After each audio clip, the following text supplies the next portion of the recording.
மாலை நேரம். கடற்கரையின் அருகில் ஒரு சிறிய சிறுவன் அமைதியாக அமர்ந்திருந்தான். அவன் பார்வை முழுவதும் கடல் மீதிருந்தது. அலைகளை நோக்கி கனவுகளிலே மூழ்கியிருந்தான். அப்போது திடீரென நீரில் ஒரு நீல ஒளி மின்னியது. அவன் அருகே சென்றான். பாறையின் மீது ஒரு கடல் கன்னி காயமடைந்து கிடந்தாள். அவளின் முடி கடலலை போல ஜொலித்தது. அவளின் வாள் நிலவொளியைப் போல பிரகாசித்தது. சிறுவன் மெதுவாக அவளுக்கு உதவினான். அவள் புன்னகைத்து மென்மையான குரலில் சொன்னாள், "நீ என் உயிரை காப்பாற்றினாய். உனக்காக நான் ஒரு ஆசையை நிறைவேற்றுவேன்" என்று. அவன் சொன்னான், "என் கிராமத்துக்கு மீண்டும் மீன் கிடைக்கட்டும். யாரும் பசியால் தவிக்கக்கூடாது." அவள் கைகளை நீட்டி ஒளிமயமான அலைகளை கடல் முழுவதும் பரப்பினாள்.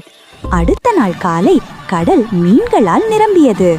மக்கள் மகிழ்ச்சியுடன் குதூகலித்தனர். அவன் சிரித்துக்கொண்டே சூரியோதயத்தை பார்த்தான்.